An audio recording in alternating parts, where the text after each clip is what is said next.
welcome to What's the Word Radio podcast this evening, where we are having our part two conversation with members of the Stone City Band, also known as the Bad Boyz of Funk.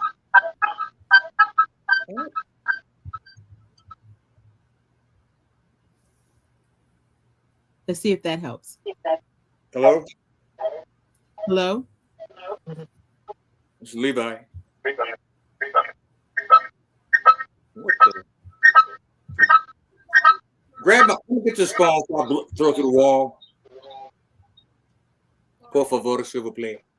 All right. Just take it out the front. Sure. Or either cut it off. Yeah, you know what? That's good stuff, I'm trying to do that right now, but Okay, there. We're good. okay, no feedback. No, not like it was. Okay. Okay.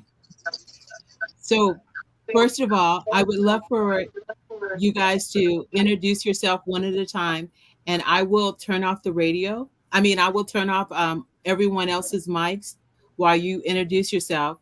But just make sure to tell us a little bit about you and how you got involved with being an artist. Levi, do you want to go first? Okay, not a problem. My name is Levi Ruffin Jr. from Buffalo, New York. Born and raised a long time ago. My age is not listed. Too old for that. As far as like being an entertainer, my parents used to tell me I was a clown when I was a kid, imitating Elvis Presley with a rug beater as a guitar, and I was an athlete. And then I found out though you got more women if you sang real good. So I went on to start singing again. Okay, did some of it in church. I guess most of us have. That lasted about 2 weeks. I got called out for like being me, so I never went back to that church. Being me is, I guess, it's a hard job for most folks. But the entertainment part of it all, I started young. We all started young. And we grew together, in essence, because at the time, Atlantis was the baby of the group. I mean, he was like, I don't know if you weren't still in school, I don't think, but he was the youngin'. He was still a teenager, I think, as a matter of fact. And it got to a point where I could front him off as my son, and the ladies believed it. Couldn't believe it, they believed it, but yeah, I introduced him as my son. Mhm. And I think you had mentioned the fact that I wanted to mention the fact that we struck big time, but it wasn't like without doing the chitlin circuits. We traveled all down south, getting paid nothing. One club owner, he had no money to pay us, so he let us stay in his bar. Told us, whatever we wanted, drinks, eats. We fried up some eggs and whatnot. We had a good time. We didn't get any money, but we ate well and drank up pretty well too.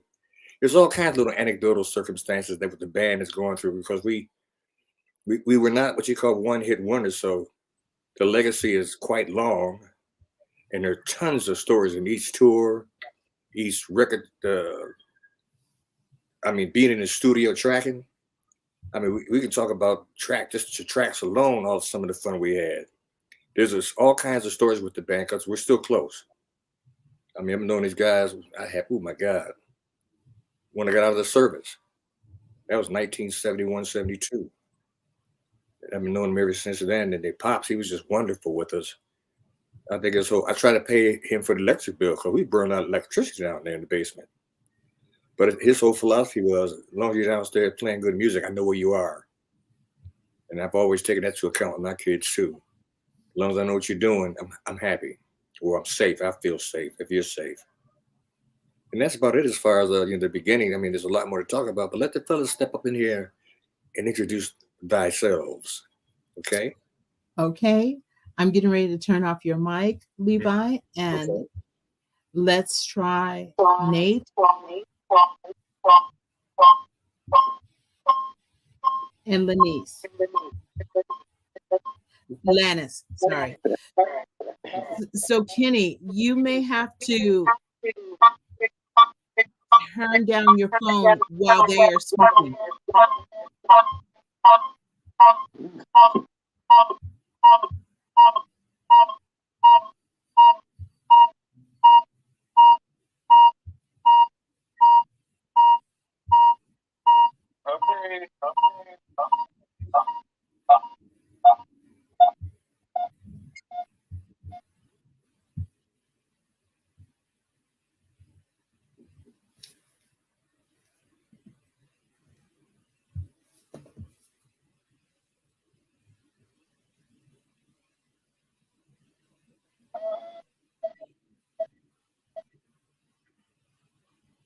So who's going next?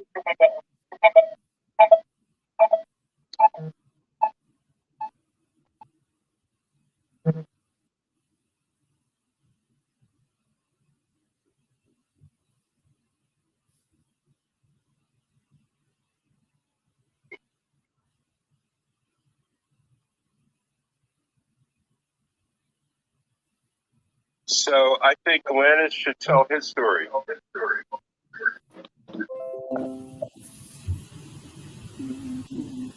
Yes, I just sent them a message on the cell phone.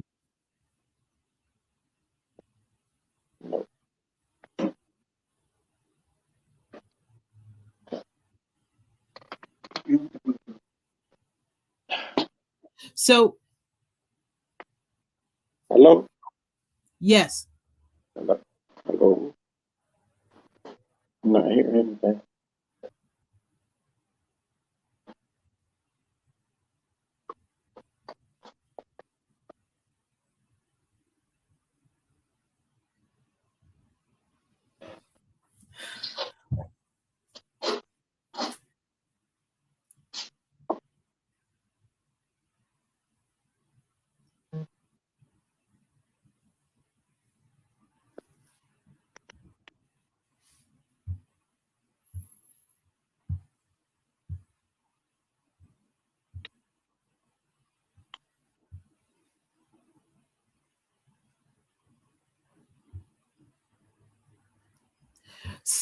So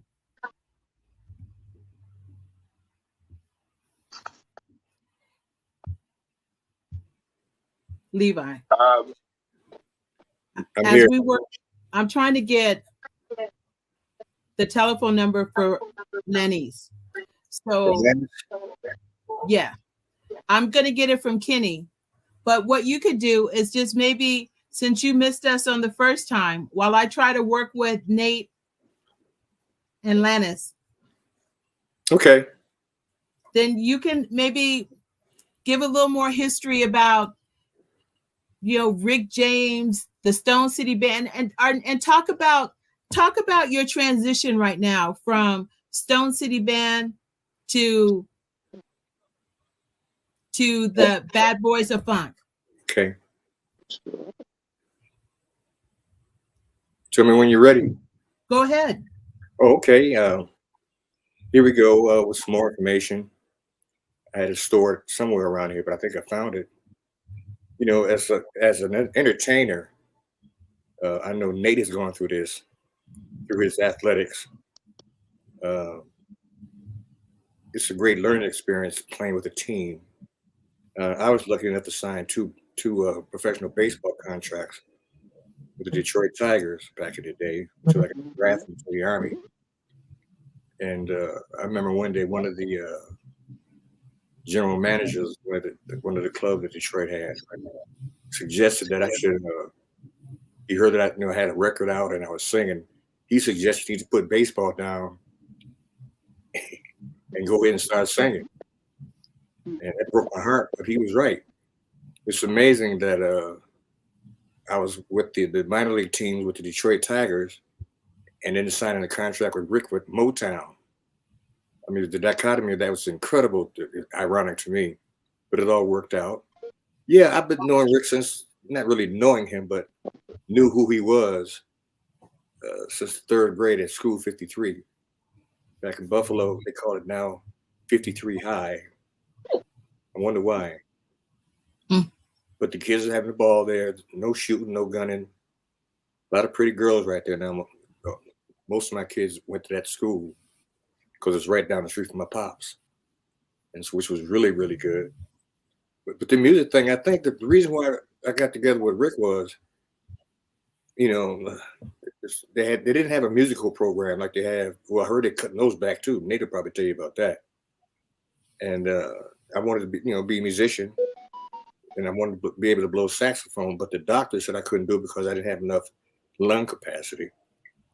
I had a piece of tuberculosis in my system, and they told my father that I would never be able to run.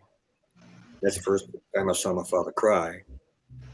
All that did was make me want to persevere even more. The problem with me was I wanted to blow saxophone. I used to watch my mama swoon to saxophone players. I thought it'd be real cool. But once again, the doctor said I couldn't. Okay, then I had two choices. One, my father said, the violin and the piano. And I know I'm from the ghetto. If you're walking down the street with a violin, they're going to take your watch, change, your girlfriend, everybody, okay? So get around that. I said, okay, I have to learn how to play piano, hopefully. And they bought a piano, and I tinkered with it, had a little teacher, and she used to beat my hands to death because I wanted to play boogie woogie, and she wouldn't let me do it. Every time I looked around, I tried to play a little boogie, oogie, boogie, boogie, and she would beat my hands anyway. I heard you over there trying to play that mistress. Let's get back to Tchaikovsky. So, oh, shit, here we go. And then from then on, Rick used to walk by the house and he heard his piano. And he knocked on the door and I said, come on in, man. He sat down. We sat down on the piano bench. Next thing I know, man, we was writing songs together. And that must have been like, I don't know, 13 or 14 years old, maybe. But he gave me a taste of what it was like. But he was so quick with the writing. I couldn't read music anyway, so I always had a problem, but I could fake it real good. And we came up with a couple of things as young kids. And God bless him and God bless the guy.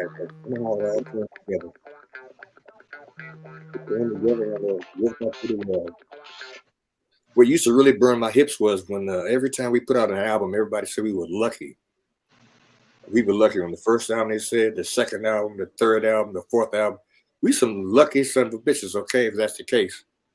Because damn near everything we did went platinum, double platinum, triple platinum. That's some good luck to have. I seed the floor.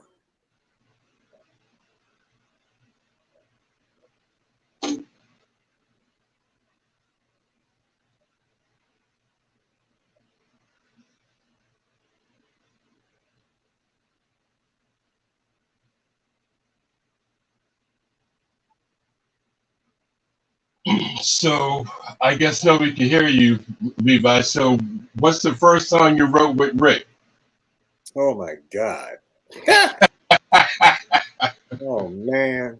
I'm gonna give you a taste of it though, if you don't mind, because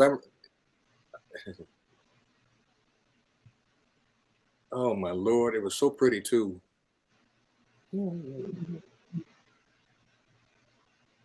Here I go, upside down on tipsy toes. Can't understand, I'm just a man. How can I find peace of mind where everything is make believe? I'm lost in a world filled with confusion. And love, it just causes me delusion. And everything I say or do seems to be bad memories. Something like that. That sounded pretty good. So why wasn't it ever recorded? Because I think he had some underground shit going on, how Rick was. He probably stole it from somebody else. So it was it's a great track. I see now that he's gone, I don't mind doing it again now because he's gone. I can't sue it. The dead man. Well, I think Stone City should do it. I'm thinking about it. There's a couple of things I wrote back there in them days, man. they were cute and kitty. But then again, but with the stuff Rick was writing and thinking about, it was so much more mature. Then, like say the Fire and Star Steps, I used to love the heck out of them. But you could tell they were young folks. Rick was writing grown folk lyrics and stuff, back in the day. I'm talking about 13, 14 years old. I don't know why, because I know he ain't getting none back then. Nobody was. You ain't getting nothing around in Buffalo, man, because they cheer in a minute. You better go ask your daddy. Them girls back home, boy, they would not give it up. None, no way. So I don't know if he's reading magazines or something. I don't know, but so it didn't happen to that cute girl named Nancy with pigtails to her shoulder? Man, all that stuff came later, much, much later in life. She taught me all I had to know to make a girl want to go.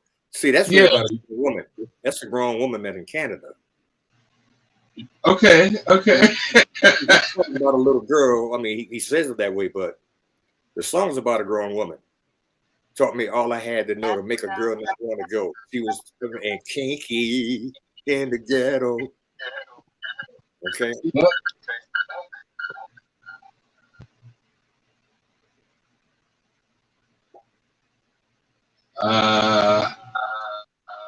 Let's see. Do I have any more questions?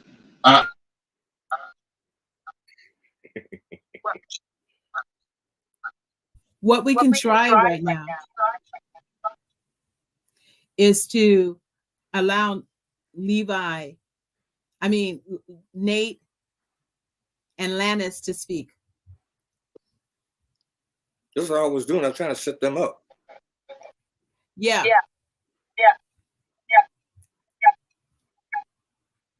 Got an echo. No crap, it sure is. Look, can y'all imagine if Rick was hearing that? Woo.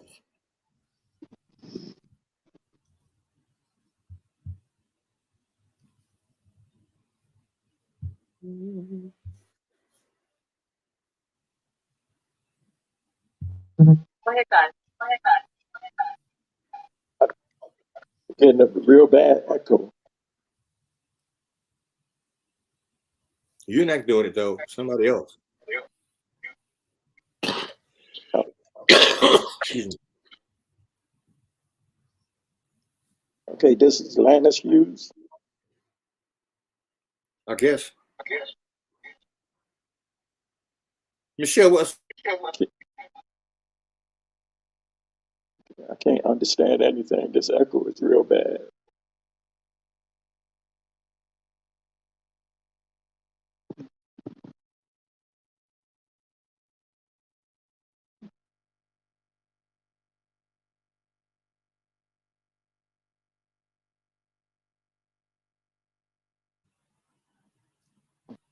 Test. Try again.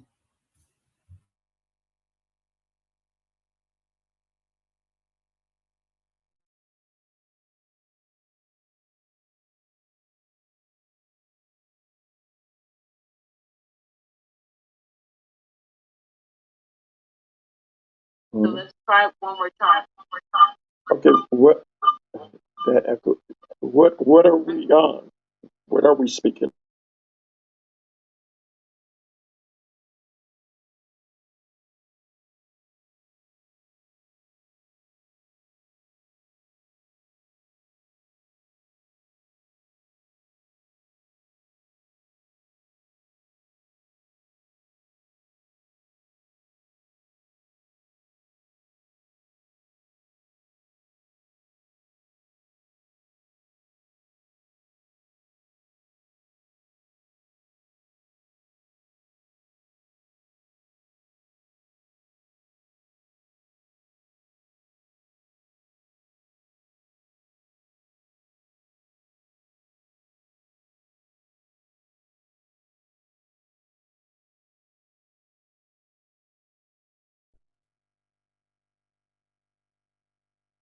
Hello, my name is Lannis Hughes.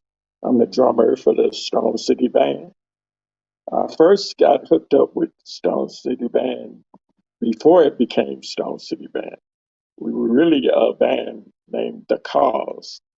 And Levi Ruffin, who was the lead vocalist of that group, him and Rick James was very good close friends. And they always stayed in touch with one another. So Rick had came back home to Buffalo, New York from Toronto. And he had talked to Levi, said that he wanted to do some recordings and come out, with a band, his own band. And he wanted to hit the scene. And he asked Levi's advice about who was hot at the time. And Levi had told him like Bootsy and Parliament was the hottest thing on the airways right now. So Rick said that he could do better. And Levi said he was on to it. He was good to go. So Rick had asked Levi to help him put the band together. So, because Levi and his wife, Jackie at the time, was the first ones to be hired at Stone City Band. And then they gave me a call. And Levi called me and said, "Hey, Rick is trying to put something together. He wants you to come over to the house, to learn some songs because we're gonna do some recording real soon." And so I went over to Rick's house, and we were rehearsing, and we learned some demo songs for a new up and coming artist on Motown Records, Tina Marie. And we did like 4 songs as a demo for Rick to take to Motown to let Barry Gordy hear. He took it to California. He gave us a phone call and said, "Hey, Barry liked what we did." And Barry had told him, "Hey, Rick, trying to put your band together. That's your band right there." And Rick said, "Hey, the demos went real good." He said he liked it. And he said, "Hey, we wanted the job. The job was ours." And that was the beginning of it. We started getting ourselves together. He had went out to LA. He was there for about a month and a half. And then he called us and said, "Hey, need you out to LA." So we packed up our bags and we went out to LA. We finished recording the demos for Tina, to finish up her album. And we were also doing, before that, we had went to New York City to record Bustin' Out album. Then we went to California and we finished up Tina Marie's. Uh, the first time the band really performed as a unit was Dick Clark's Wednesday Night Live. We were on there performing live. We did Mary Jane, and Dick Clark loved it. The ratings were good, and we was on the same show as Raquel Welch and the group Chicago, and that went pretty good. And we got a couple more jobs. We was doing Soul Train, and we did Midnight Special. That was around Christmas time. We had recorded, and we was getting ready for a tour later on. And that's the very first tour because Rick didn't go out on his first album. He went out busting out. We did that tour, and we started off in Fresno, California, at a nightclub. We did 2 nights at the nightclub, and as many people that was inside the club was outside trying to get in. So they say, hey, they needed a bigger place, so they moved the show to a theater, and we sold that out instantly, and it went good. So that was the beginning of us getting ready to, hit the road and do concert tours. Um, at that time, he was dealing with a guy, a booking agent, it was just Showtime, who's it? Shep Gordon of Alive Management. Rick was trying to get with him. So we had went out and did the Bustin' Out tour. It was successful. People really enjoyed it because they was waiting to see him perform live. After that, we went back home to do some more recordings, and we went to a studio in Southern California, up in the Bay Area, called the Record Plant. We started recording there. That was the Fire It Up album. We did that recording. We came back home, got ready to go out on the road, and that was a successful tour. We had some of Kiss stage.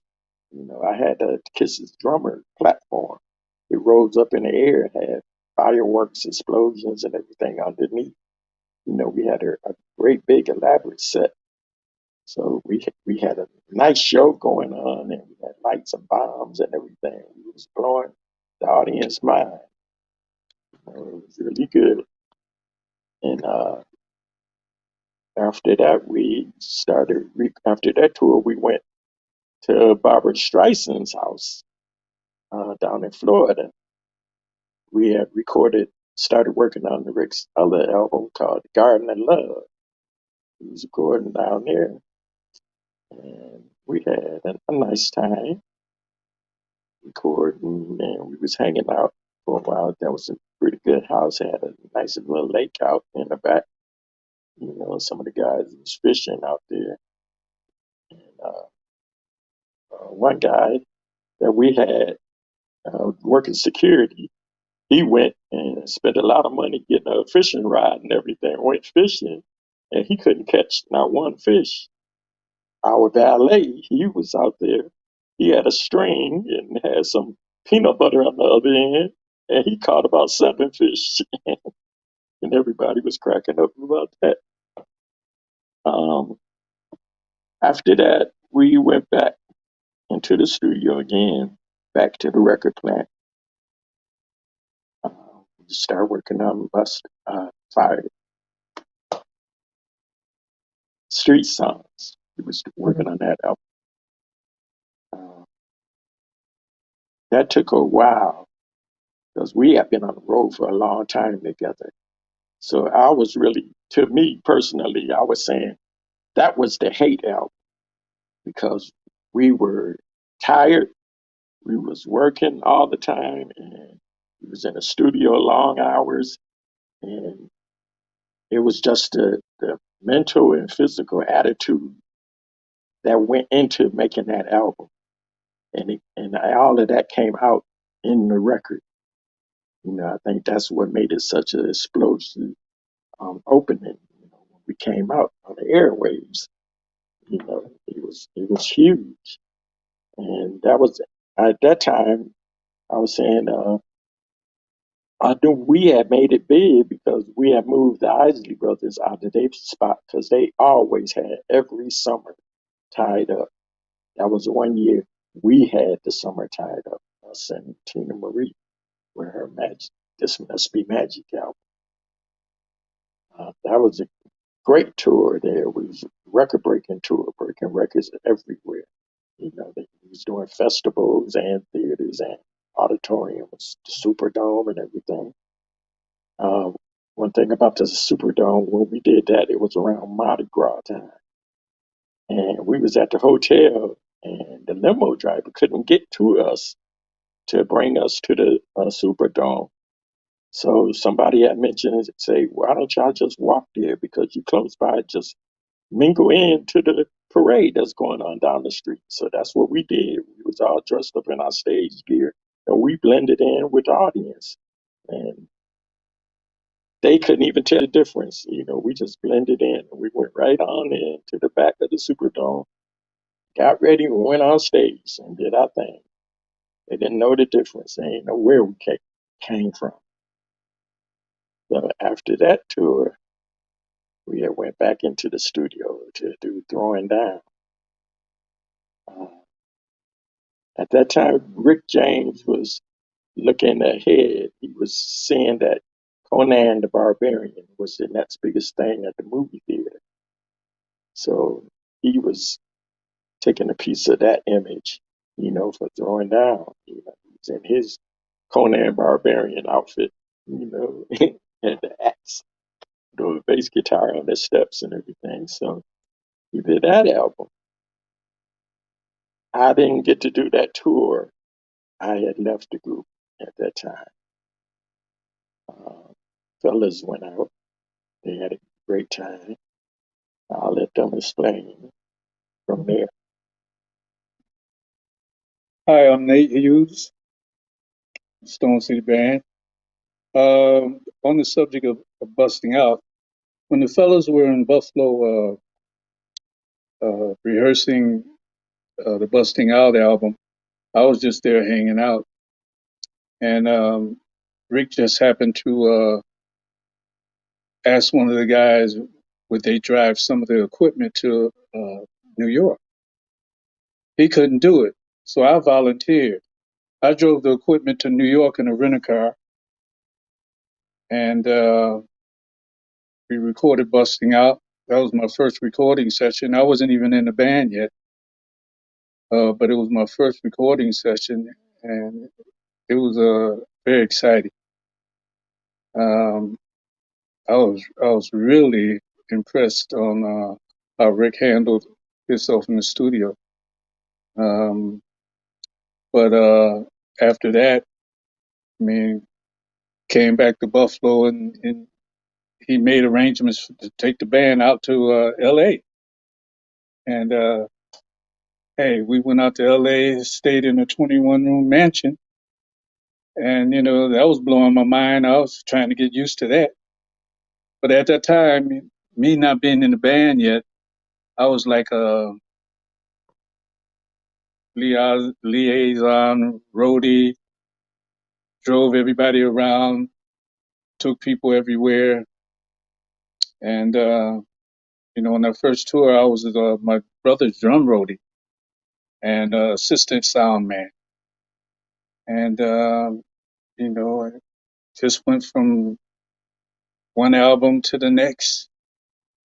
And, I was about to leave, and Levi is the one that had me stick around for a minute because he didn't think that the percussion player that they had was going to be there too long.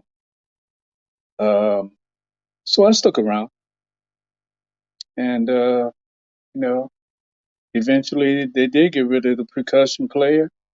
And just one rehearsal day when we were back in Buffalo, Levi told me to come to rehearsal and rehearse with the band because Rick was on vacation. And when Rick came back in town, he was wondering why I was on percussion. And Levi told him, playing the percussion. And then from there, Rick said, hit it. And we just started playing. And that was the Street Songs tour, you know. And it was a very, very, very, very great tour. I mean, it was one of the biggest tours. And I really enjoyed myself. So, I learned a lot in the studio. They had to kick me out of the studio because I would never leave. You know, I would listen to Levi. I got a chance to play with one of my idols on Street Songs, Armando Pereza from Santana, one of my idols. You know, I learned a lot from him. I got my part of my style, tips and palms, was from him. And that was a very exciting moment just to watch him because he did more with his left hand than both of my hands. So, it was a very great adventure, and it's still going on. And I'm still excited about playing. And you see these T-shirts, we're still representing. We updated the logo, but you know, we're dealing with these on Cash App. If anybody wants to purchase, just inbox Stone City Band or my name, Nate Hughes. and you get the details from there.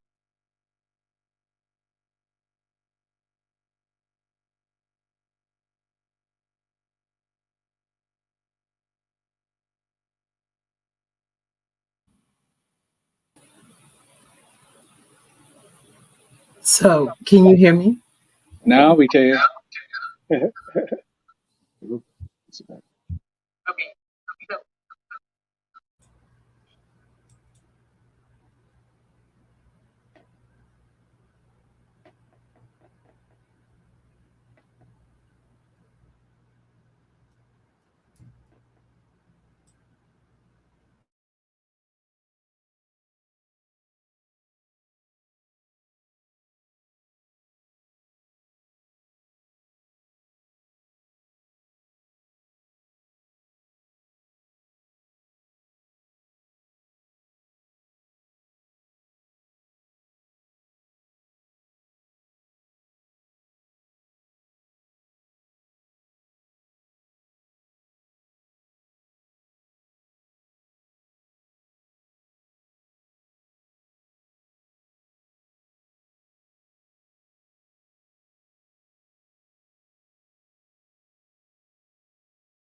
Okay, we're getting ready to test this out.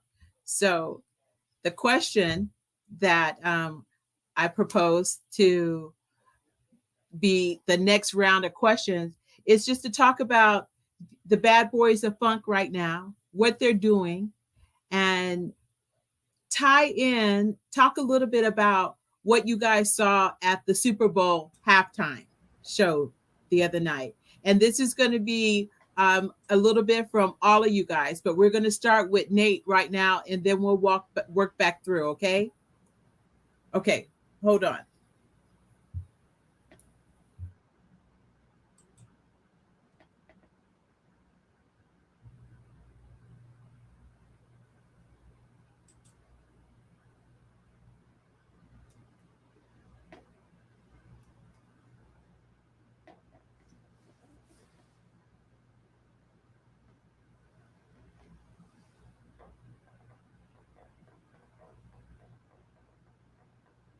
go. Hello, this is Landis Hughes. Uh, what we're doing today is a lot of rehearsing, and we're putting together some songs to come up with a new LP. Everybody's going to throw in their selections, and we're going to choose out of the bunch of what we get recorded. We're planning on transitioning from Stone City Band to Bad Boys of Funk. You know, it's just gonna, get a new look and a new update to sounds. We're still gonna be playing live, but just incorporate today's sound in our music. We're planning on doing a lot of touring back east now because we've been on the West Coast for the longest. It's time to go back east to New York, uh, Boston, up in that area, Connecticut.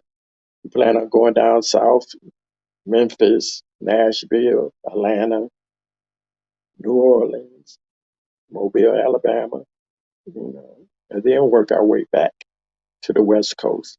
But we got to hit some of the East Coast because they're dying to see us. We've been on the West Coast too long. Um, I'm really looking forward to that, plus doing our new music along with, the songs that we did with Rick on our first three albums. We're still a powerhouse group. We still got it. We still intimidating on stage. Once we come out there, uh, we terrify people. The musicians, they see where we're coming from. It's not just stand back and pose. We're out there performing, giving it our all in all, because we want to go out with a bang, you know. And I think this is going to be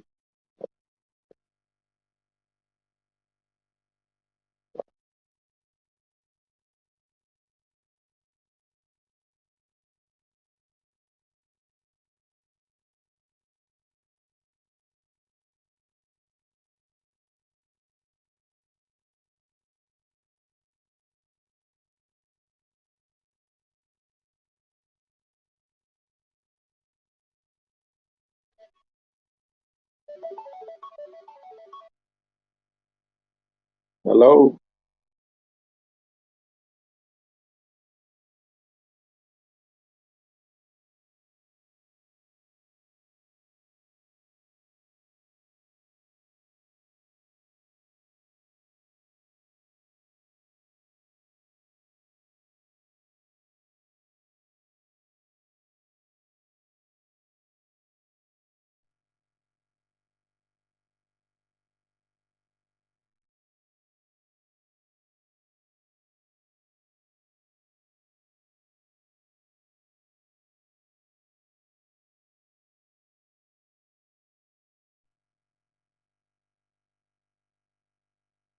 Yes, we plan on coming out, doing new up to date music with today's sound.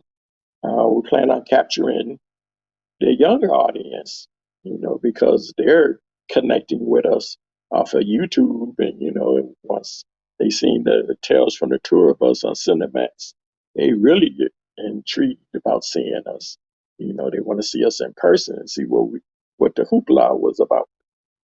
You know, so we're looking forward to doing that, and we're also gonna be doing another documentary, but this time it's gonna be the Stone City Band's documentary about our beginning on up to today, because our songs are still being played to this very day, and we have a brand new audience out there that has never seen us because they were little kids when we was out there on the scene. Now they're grown and they have kids, and they want to bring them to see what they were listening to. So I'm really looking forward to the new music. And we're also going to be doing movie soundtracks, and television series. You We're going to cover every angle. Um, we like to incorporate, some more people on board to our production company. Come up with the new younger audience, the guys that want to, the future singers, and some of the rap artists of today that want to come out, but they want to have live bands behind them. They want to change up also, like what Bruno Mars and Anderson .Paak and them is doing. It's just like they're doing the '70s sound, but with today's musical instruments. So it was a perfect blend. It got accepted. So that should be a good move for us, because we still have a lot of ideas, and we make you dance. Even when you don't want to, you're gonna move with our music. Um, After that, I think we're gonna concentrate. After this one more big tour we want to do. After that, we'll concentrate on just recording for other people and doing movies and stuff. Uh, I like to comment on the performance of the Super Bowl last night. I like Dr. Dre and Snoop Dogg. I like them. I like Mary J. Blige. I like what they were doing. But to me personally, I think it was a little too busy.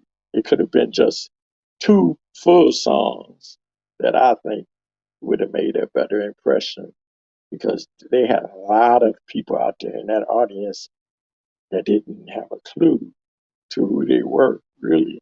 They knew maybe one or two of those songs, but most of them didn't. And I think it would have gotten over if they did a full performance of one, maybe two songs at the most.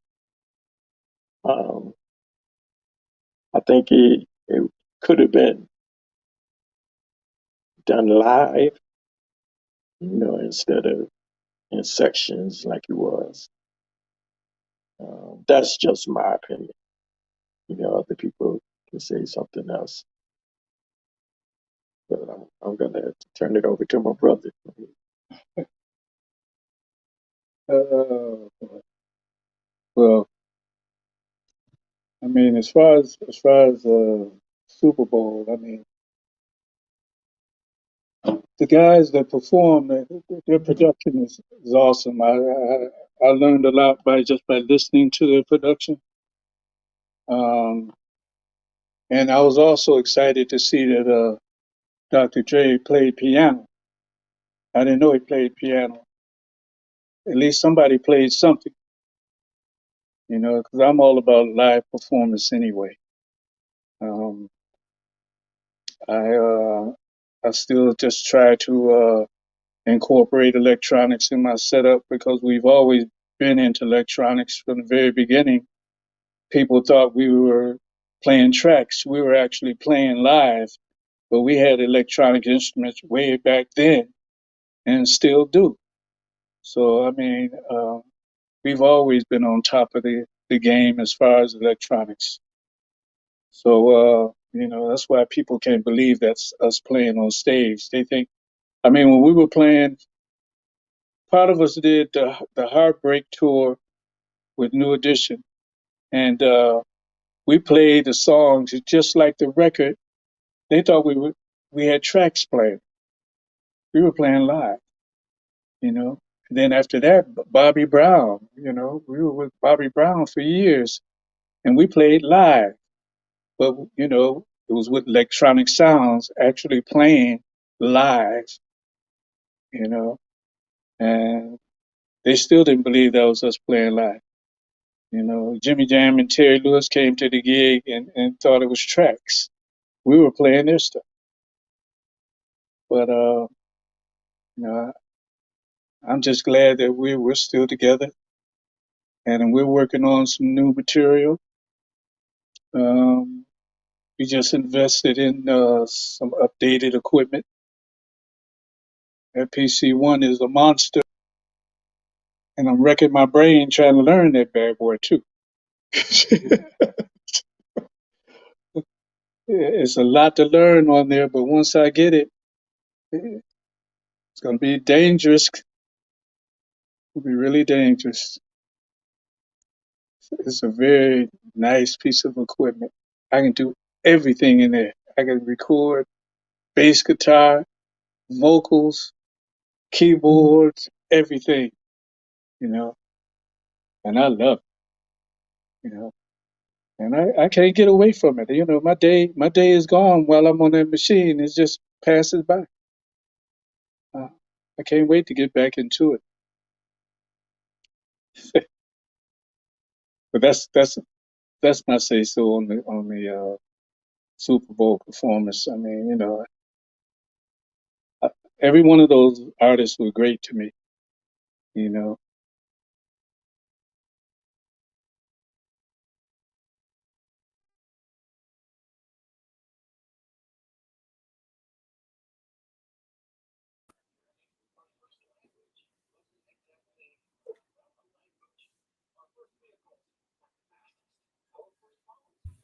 There we go.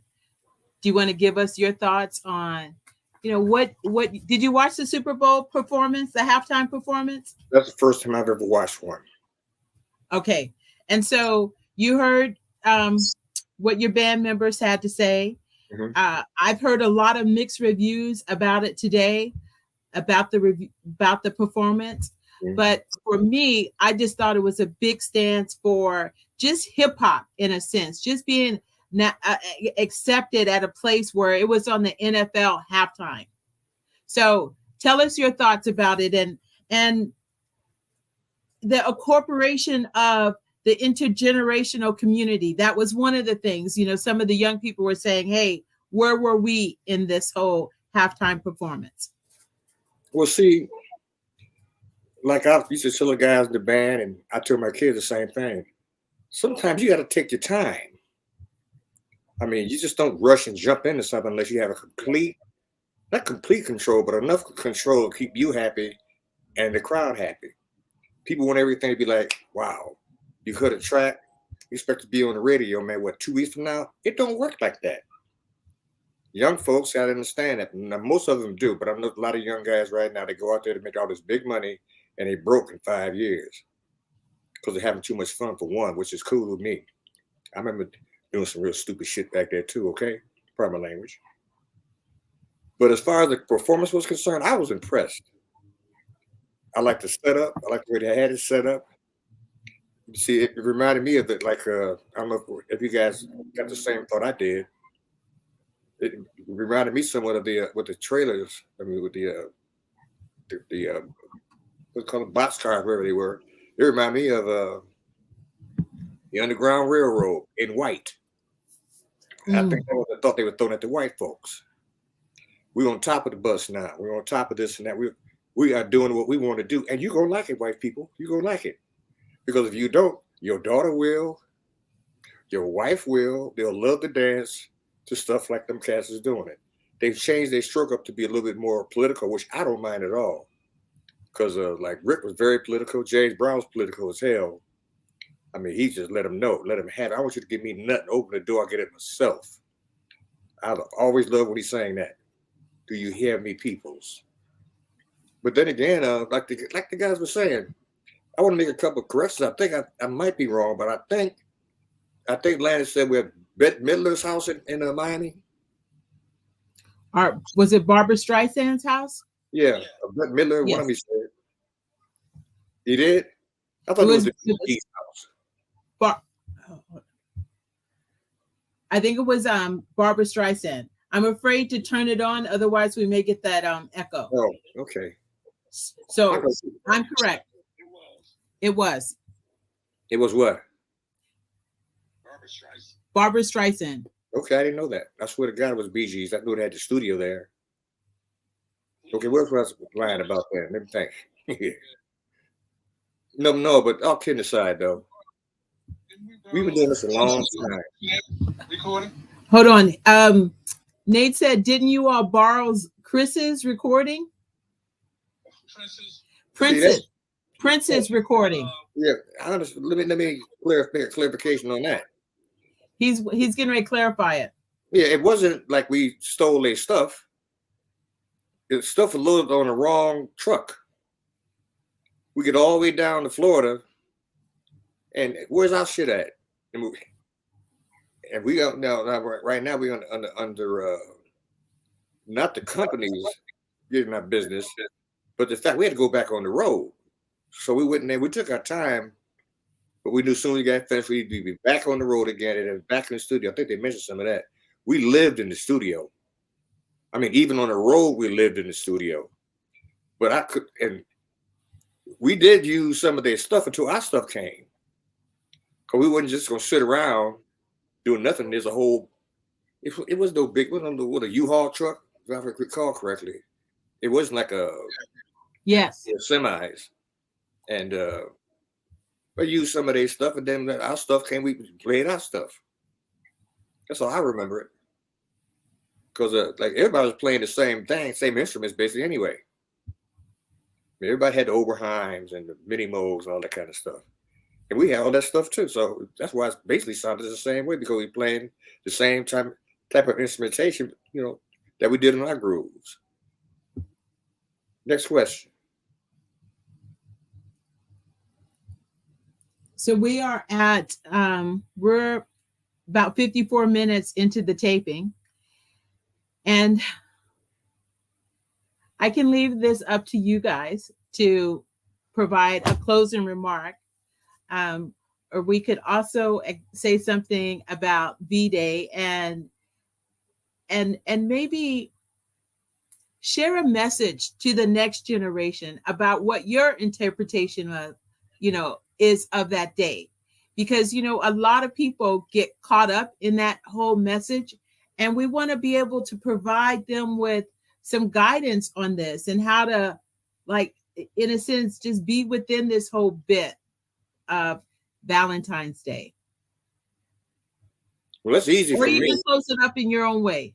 Yeah, that's easy to me because my favorite uncle, my Uncle William, he was, Valentine's Day baby, and so is my son David. Today is his birthday, so we call it to the love children's, okay?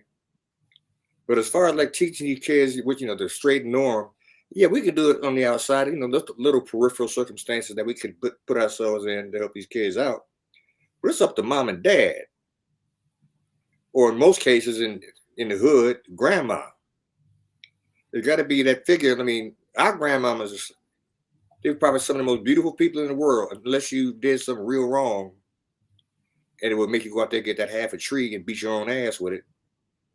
Now sit down and put some chrome on that bump on your head right there, and going back out there and play. These kids here, they don't fear the parents. You don't really have to fear your parents. You got to respect. They don't respect their parents. I mean, they probably have a competition who can smoke the most weed. Ah, man, I remember the first time I had a drink in front of my father. I was nervous. He said, "Go on, get you some of that VO." I said, "Okay, Dad, cool." I thought he was, you know, I was looking at it and I was drinking it. I said, "This is pretty good." He said, "Yeah, I'm gonna get another one." I mean, to smoke around my parents, to drink around my parents, man, was taboo as heck. You had to go down in the basement or something. You ain't gonna do it in front of me. Okay, like I think people most know now that I have 9 children. I think me and Mama did a pretty good job with all of them. Got 22 grandchildren, and I got another one on the way. Matter of fact, I talked to 2 of them. Two of David's kids today. Just as bad. They typical ruffians, rambunctious, stubborn, get whoopings all the time, the whole nine. With the, like I said before, with the newspaper, it makes a sound on the little ones. And the kids really have to find something for them to think about other than hurting themselves or hurting somebody else. I guess they understand that, there are more options in life, man, than dying at age 18 or 19 or 20. You got more options to deal with, man. You got to get your job, be an apprentice. If you want to be a thug, man, most of y'all don't do it well because you get caught all the time. And then you get talking about you got all this drug money in your pocket. How come you got that free lawyer up there then? You got all this money, you slanging real good. How come you ain't got the best lawyers in town? Because you're lying, you're bull crapping. And like OGs like me, I used to do that kind of crap. I look at them and think, these brothers really think they are slick. Pope looks at him and know who they're going to arrest tonight. Because they're going to be at the same corner doing the same thing over and over again. Going to try to hide it underneath the same garbage can at the corner like the cops are stupid. Then they get busted. Now their lives are gone. They can't vote no more because they're felonies. You kids think it's a joke. They really think that, like in movies or especially on television, at 5 minutes to the hour, I'm going home. No, you're not. You're going to jail. They look at life, man, like it's a big movie or something with a lot of hip hop in it. Man, life is bigger than that. I don't know if they have respect or maybe it's not the right word, but life to them seems to be just like a toy to play with. And it's not. It's a beautiful thing to have. I am proud now, as old as I am, to still be here. I never thought I would live this long. Yeah, I got old man problems, back hurting, teeth hurt, knees hurt, everything cracking like, Rice Krispies when you get up in the morning. That's what my legs and stuff sound like. Crap, snackle, boop, glop, because we were athletes. You can hear us getting up out the bed, believe me. Everything cracking. But then again, these young kids, some of them are great athletes. Some of these kids been like 15 years, 16 years old, bigger than we are. What they gonna do with it though? And that's where we come in. As in some of the past conversations, we were talking about how do we get music back into the schools? How do we help the parents and the teachers with creating something that will help the kids have something else to do and build that intergenerational community? Yeah, I'm going to let I don't know if you want, I know Kenny probably wants to say something, but I always think about that story you told me about Miles Davis. And I think that it's important that, right, we find ways to share those kind of conversations. Right. I don't know if you want to close it out with that story real quick. And it's really a deep circumstance. He just took me and told me basically, who you think you are to talk to me like that? I had the nerve. We were at a party, and he was his little black self. Rich used to call me black. Dude, black. Okay, that's real black. straight black, sepia black, all kinds of deepness of blackness. And I walked up to him and I said, "Hey, Miles, how you doing?" Now I'm gonna have to say it like I did it because I don't want to lie. Who the fuck you think you talking to, young man? You don't know me enough to call me by my first name, nigga. I said, "Excuse me, sir." But he was right. How dare he walk up to one of the baddest dudes in the history of music and call him by his first name? I should have went up and bowed down because that's what he was to me. He called me out and I was embarrassed as hell. But he looked over at me later on and winked at me. I said, "Okay, thank you, man." Because he just, one sentence, he tore my butt up just like that. In other words, stay in your lane, boy. You don't know who you're talking to. Stay in your lane. I mean, I could look at Landis and them right now, and I know good and well if there was grown people in the house and you gonna try to get in there with a grown first conversation, somebody either gonna slap him upside the head because these are grown folks talking. Okay, you gonna come and bring your butt there and sit out and try to interject? Man, go get a tree. Mama go get grandma get that tree and get it down to one little stick and tear your behind up with that. You stay out of grown folks. Stay out there, stay in your lane, son. Stay in your lane. And these kids think their parents is like friends. I don't want to be none of my kids' friends until they get older. We ain't got nothing in common but me making sure you eat every day, your clothes is clear, and you better bring me some A's from school. Other than that, I ain't your friend. This is not a democracy. This is a Levi-dom, okay? I'm the king around here, and you gonna follow my rules, or well, you pay the punishment. That's all. But then again, see, I tell it a joke like that, and I bet you that all them kids be cracking up. And then once we got their minds about life is fun. That's when I think you got them hooked. Keep the conversation going like that, man. And oh man, dude, funny as hell, man. You got him. You done hooked him. Whoever she or he, whatever. You hooked him.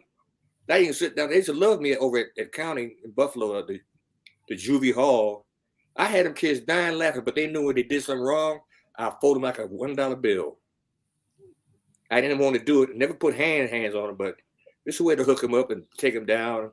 And next thing you know, they be screaming about, "I can't breathe." I know you can't. I done took the air out your chest now. Stop wiggling. Stop wiggling. And stop wiggling. And I go over there, fix your face. I want you to go out there with them kids out there now. Go fix your face, sit down like me and you just had a conversation. Or do you want to go to your room? I'll lock you in. I'm going to give him the choice. See, that's a choice the disciplinary choice. Either you're going to go to your room or you're going to sit down and watch television. And there's another thing I used to do to them kids. They really used to get mad at me. And I was so happy that they did. The Sunday morning guys, I don't know what they thought they was last night. You was sleep locked up. And they want to watch something on television, but they all loud and everything. I just go get the remote control and put on Jimmy Swagger or something like that. They be mad at the kid, okay? "Mr. Levi, what? Y'all need some Jesus in your life right now." They be so mad at me. I let that last about 5 minutes. They would absolutely go completely nuts. "Y'all gonna be all right now?" "Yes, Mr. Levi." "You sure?" "Okay." Put on the cartoons. Hey, it's a way to deal with them. This is a way. That's the roughing method. Kind of works. The roughing method. Mhm. Well, with the roughing method, I look forward to a part 3 where you're involved, where we can even address the use of the N word and all of those kind of things within the music nowadays, and how does that make you feel, and are there other options? So I'm gonna let Nate and Lennis go ahead and say something, and then we have to get Kenny a chance to say something because he's been holding down the mics tonight. My man. Okay, hold on. Let me get you. Hold on.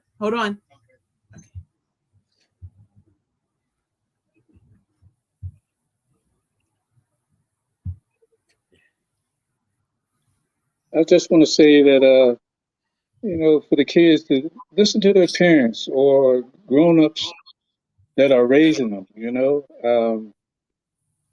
know your worth. I mean, they're not in this world that long being stupid. So there's a lot of knowledge that they can learn from if they only listen. And if they want to get into music, you have to be disciplined anyway, because you have to be disciplined to learn something. So I just want the kids to really get a mentor. If they have a mother or father, listen to them. But get a mentor, because you'll learn a lot from them. I agree with both what my brother said and Levi.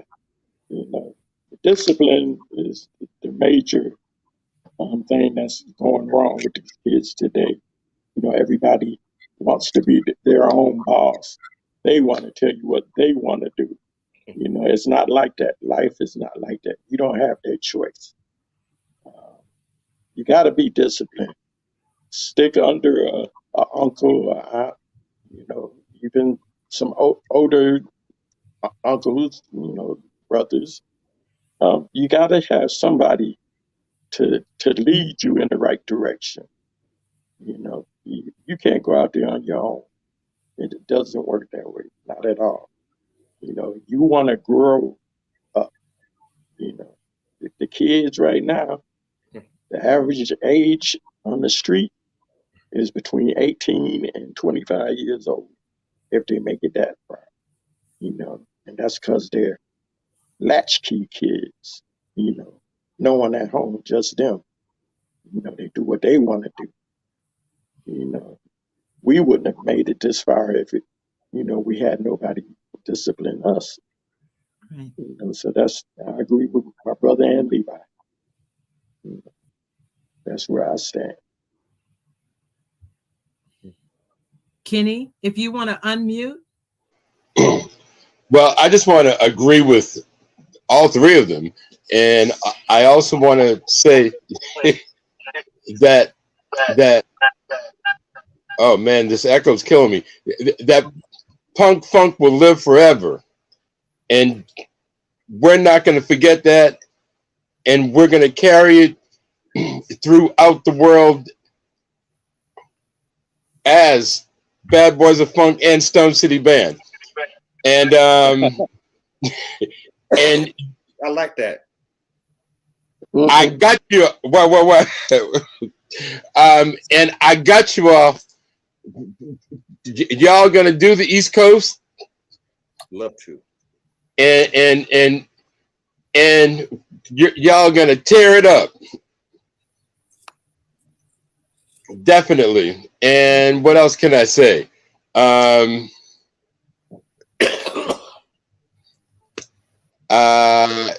It was great having you all on this show, and I just want to say that it's one of the funkiest bands in the USA. Believe me, I know. Kenny, you family, man. You family. I know this for a fact.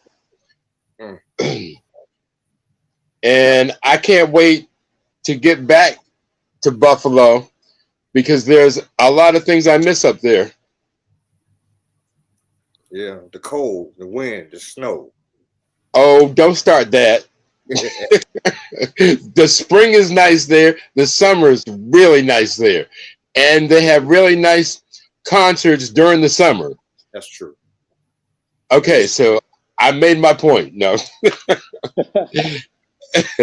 But yeah, I mean, and I'm going to stay in y'all's corner and get this done. Appreciate it, man. And so even if we have to go from state to state doing these type of interviews to get people back into Stone City Band. Well, this is Levi again. I was working with a good friend of mine from Buffalo, another musician, man. We grew up young, same high school together, Billy Nunn. We designed our green room, everything, and microphones set up, all the sound absorption stuff. Then Billy got sick, and then I got sick. But I want to do a podcast with you guys, one of you guys being like the moderator, then me and Billy, and it's a call-in show, and we talk about music. What it's like, same kind of questions that Yvette was talking about. And we want people to call in. Parents can call in. Matter of fact, we'd rather have parents call in than the kids. I would love to be able to talk to some parents that really finally understand that they don't have a clue what they're doing, and they need help. And we can tell, like I said, we can tell jokes all day long to break the ice, but the seriousness of the circumstances out there in the streets now is absolutely incredible. A couple dudes got Levi, shot. Hey. I agree with you, and yes, I'm down to help do the podcast, and we can get it going as quick as possible. And I know Yvette is in our corner too. Okay, woman. Okay, now. Yes, baby. Is that correct, Yvette? Got our back. There you go. Thumbs up. Yes. And I got some extra cameras too that I could send you all, so we could set it up where everybody has a camera. Yeah, exactly. And do it from there. I think we could do this. Now this format here, Zoom like this. I mean, I kind of like this format they have here, as far as like you put everybody in, bring them back out wherever the heck you be doing. And would it work with a podcast? Yes. Okay. Yes. But if I sent some cameras down, it would be good quality visual and sound. Okay. Yes, and I think I probably need to deliver the cameras, and then we also can find out how we utilize. Whoa.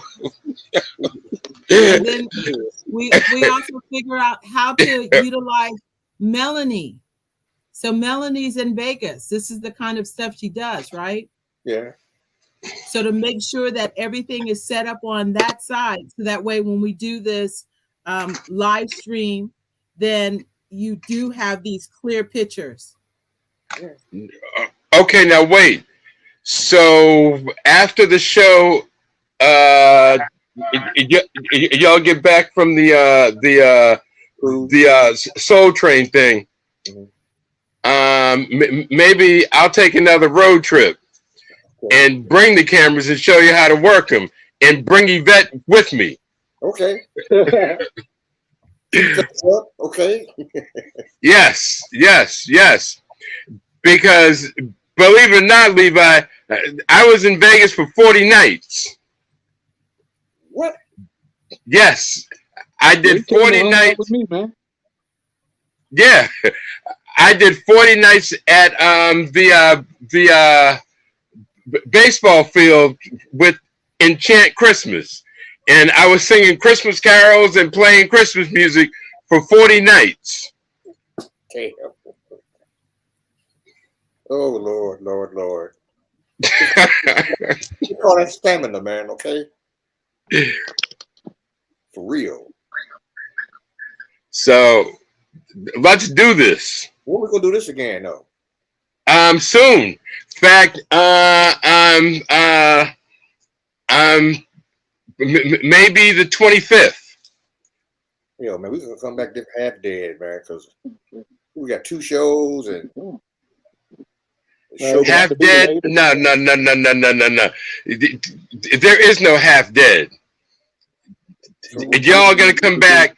You're my age, yes it is too. We're about the same age, Levi. I'm 70-some years old, man. Oh, 70-something. Okay, I guess we're not. But old, bro. Get me old. Come on. Maybe get some of the Mary Jane girls to come around and kick it with us. How about that? Oh yeah, hell yeah. No, I just wanted to tell Kenny you would have to be after the 25th because we don't get back from the cruise till like the 26th or 27th. That's what I'm saying. We can't do it. Be half dead. Okay, and then fine. Yeah. Can't be in April. A couple days out. So Can't be in we April. will plan it, and I will contact folks Okay. when Yvette and I think of a date. Okay. I can't hear you. When Yvette and I plan, well, who's talking? Wrap it up. No, go on. Oh, I had to put you on mute. when we uh plan on a date after the 25th, but that's February, right? No, that's in March. Yeah. So yeah, no, but I'm talking about doing something on the 25th in February. Maybe you got something coming. Excuse me. I'll be right back. Okay. Go It ahead. has to be April. It has to be April. Yeah. Yeah. Yeah. Yes. What's happening in April? No, that's when we'll be back. From the cruise. Yeah. Oh, fine. I mean, that is no problem. But I'm thinking about doing something on the 25th of this month. Doing a podcast.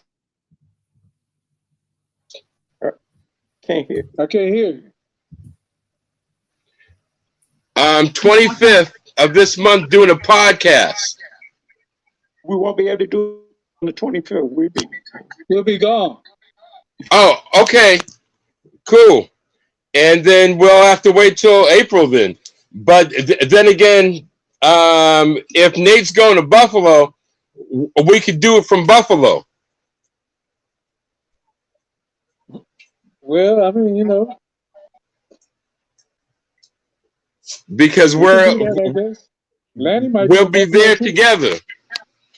Yeah, Lanny might be in Buffalo too. Yeah, well, let's do it.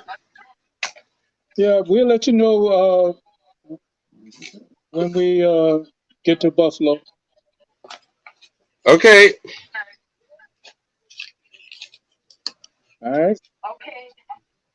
Well, thank you, everyone. I think Levi. I think he went to go check something out. Okay. Who, me?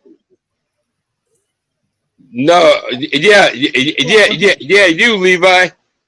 Excuse me, Mr. Ruffin. No. I was making sure my victuals are being cooked properly, and they are. I cooks too. Okay. Okay. So we're getting ready to wrap up this conversation for this week. I think we decided that Kenny is going to look at some other dates, I think in April, but we're also going to check to see if we can do something out of Buffalo. So we'll send the information, but I'm getting ready to, kind of shut this down for tonight. And thank you all again for sharing this information with the world. Ain't nothing but I love it. Yes. Nate, please give Levi my number, and I will. Lance, Lannis, you already have it. Yeah, get the digits, no problem at all. Okay. All right now. Okay. Is that it? Have a great evening. You too. Night, yeah. All right. Go Peace. Ohio. Look out. That's right. There you go. Okay. I like what we're doing. This is fun. Peace. Peace. Get a couple of real cool dudes, man, to sit up here and kick it with him the same way, articulating his needs. Every one of them. Let's make music, y'all. Oh, hell yeah. I'm serious. I can't live without it. Well, Levi, call me. We'll send it for you. Okay. I'm getting a whole bunch of new phone numbers anyway, man, because the old phone won't give me the ones to the new phone. So I'm sitting here hoping people will call me so I can get their numbers. You know. Okay, well, I'll get your number and I'll call you. Okay. Okay, Ooh, I'm always home. because we're gonna work this out, man, Okay, be and nice. get. We got the people with really concrete ideas because it really is. It isn't that hard to do. It's just so hard to explain to the kids. I Oh mean, yeah, they lose. You know, all of a sudden they're in dreamland as you're talking to them. And I've actually seen kids, man. You know, like I said, Julie. You look in their eyes, man. Ain't nothing there. I mean, it's like nothing that no kind of like anxiety, no fear. There's nothing but eyeball. That's the thing.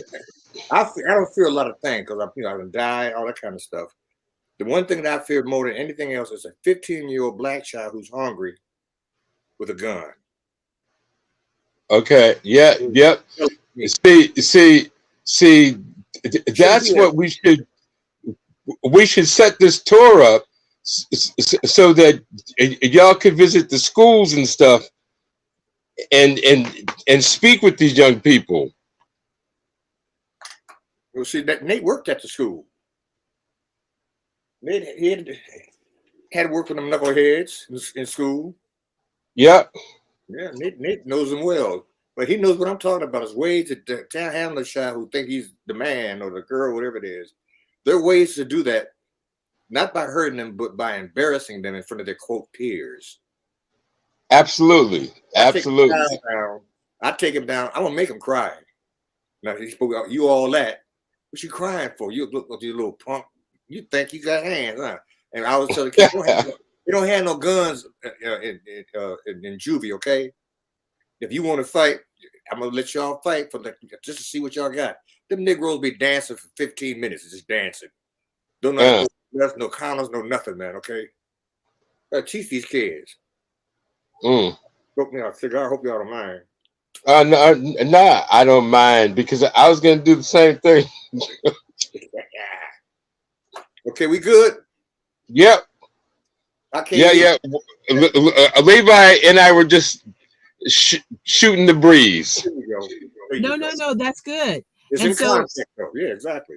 you like this format, Levi? Yeah, I like it a lot. Oh, Okay. yeah. As long as we can set it up properly, as far as like the humming and hemming and whatnot. Yes. This format is great. And then so there are a few things that we could think about as we try to set up this format and make it consistent as far as the presentation. And what Kenny was saying about the cameras, I think that's going to be very important because you're coming across a little dark right now. Black. No, it's like all of the surroundings. Shiny black. I know. What color is your hair? Shiny black. Is it? Everything in my hair is black. Okay? Because so I think the cameras will help. Okay.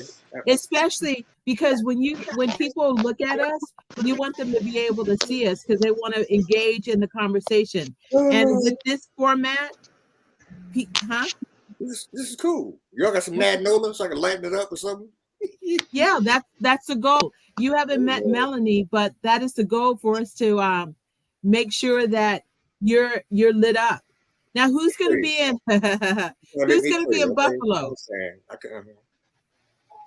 Buffalo, Lord. Nate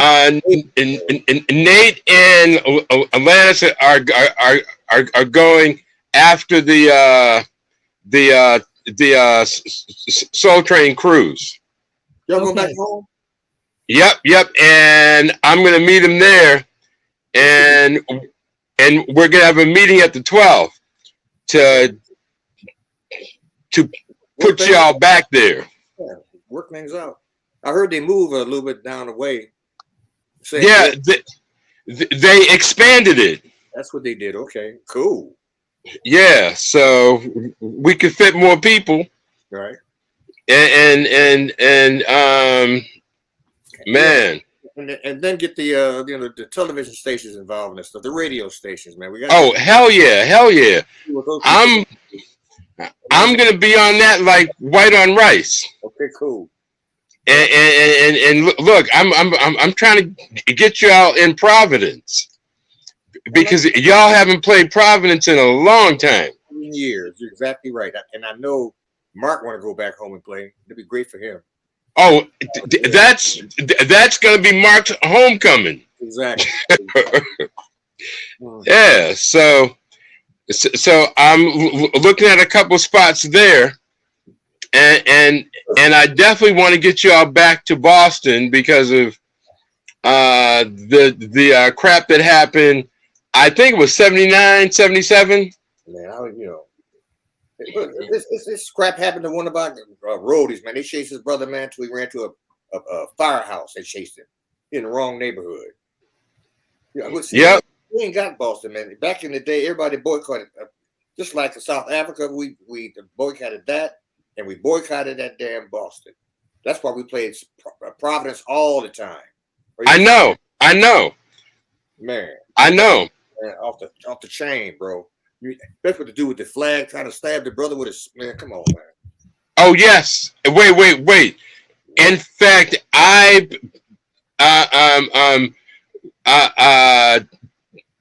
worked for that brother who was, his name was Reverend Vernon Carter. Okay. And he started the Heritage Circle. Wow. And now I'm in charge of the Heritage Circle. Okay. So yes.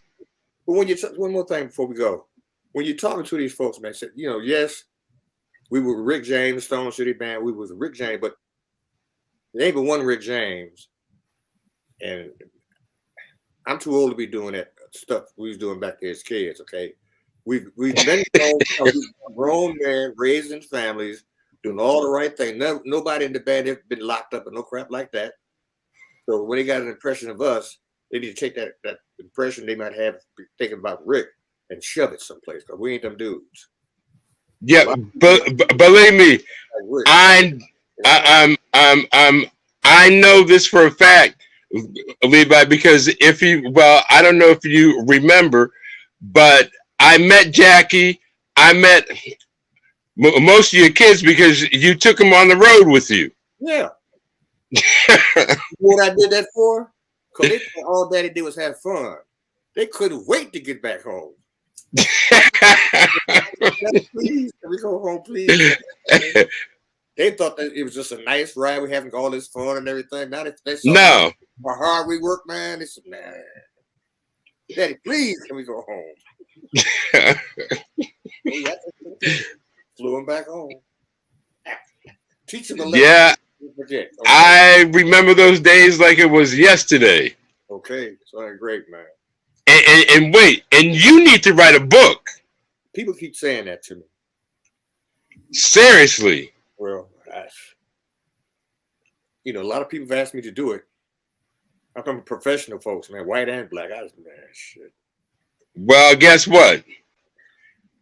If I'm gonna hang around you, I'll be writing notes. Ghostwriter. Okay, I hear you.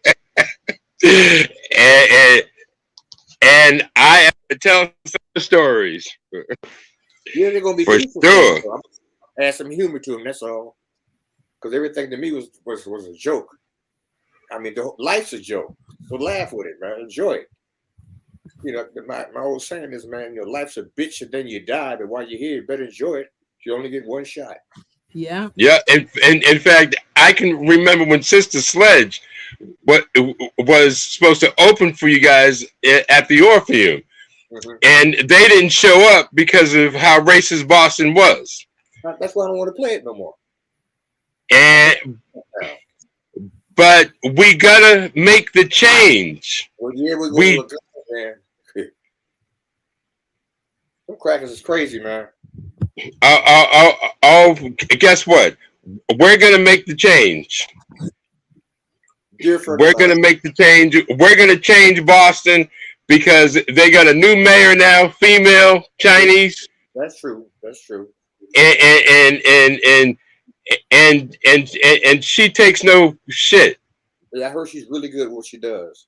Yes. Yeah. Yes. Well, that okay. That might change my mind there. because I don't want to. I mean, what they did our fans when we first played in Boston, man, they rode horses into these crowds of black kids just riding horses and shit through them, man. I know. Yeah, that's how horrible that crap was. You know, I saw babies on there crying and screaming and shit. Horses just riding through them. Come on, man. I was there. Ooh, I was hot. I never played there again either. And plus, if you did play it, you couldn't play with the Boston Celtics, but you couldn't play in the nice arena. I mean, Boston was just like, I'm a little pissed now. No problem. Well, I'm gonna get you all in a nice spot in Boston. Believe me. That would be dope. The TD Garden, Kenny. Yeah. Yes. What that mean? That's where the Boston Celtics, that's their, their home arena. What, you got a new one or got the old one? Oh, No, they got a brand new one. Probably had slaves build it. Them something. Yep. Okay, yo, I've had So- I see events smiling, that's happiness. I like that. Kenny, you always been on point with me, man. I ain't lying, man. Always been on point. My brother. I ain't know what Kenny was talking about today. Kenny who? I thought you about talking about Kenny Hawkins. I said, oh, that Kenny shit. This shit. That'll be some fun tonight. Well, now I'm on this gin and Kool-Aid here, so I'm good, okay? okay. We will talk, man. We will definitely talk. Okay, ain't a problem at all here, man. None at all. Okay. Have some fun, man. Absolutely. Yep. And tell Delilah thank you again. I definitely will. Okay. Because I said, like Nate said, everybody needs a mentor. I need one. I know computers inside out to make music. As far as this other shit, it's all new to me. Okay. I like the way it turns out, though. Ain't no feedback now, just cool and clear. I'm black as I want to be. Y'all got charcoal back there? I'll make it a little darker, ashy dark. For who? Okay, like kick rocks. Okay. Well, every time we fall, at least if we get up, there's no failure, right? That's the bottom line of life. That's life. Yeah. In a nutshell. Because you're going to fall. People kill me. No, not, man. You're going to fall. The real is how you come back from it. Right. So we are moving forward. I thank all of you guys for the support and the encouragement just to kind of like keep this going. And I thank Calvin for, kind of being that technical support to help us patiently take it to the next level. Because it takes patience to kind of get onto this stuff, right, Levi? You tell me. We've been working it, right? Yeah. So thank you all, and let's keep it going. Hey, makes sense to me. Yep. Well, absolutely. Okay. And Levi, one other thing. Yes, sir. You and I got to sit down and write a song. Okay, we'll see. Definitely. Okay, we'll see. Don't give me that. We'll see. I'm doing a country western cat right now, man, and I'm gonna see how it turns out. Cause I tried to do it myself. I just couldn't get no. I just can't do no. It just ain't there with me. Okay, I left it playing. I got some people working on it right now. I'm gonna see how it comes out. I'll let you know. And, okay. I'm trying to do it all, man. I don't care if it's country western, reggae, rock, funk. I don't care. As long as people, like you said, as long as they can dance to it, like Nate said. We want people to dance on that shit, okay? Get off your butt and let's jam. Yeah, well, as Rick would say, let's funk and roll. There you go. I call it punk fucking roll, me.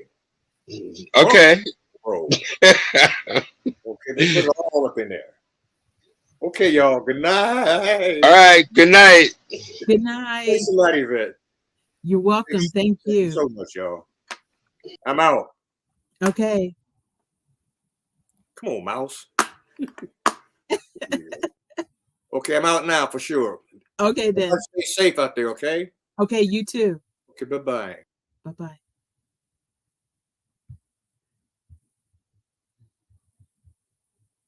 Okay, you ready? I'm gonna end the stream.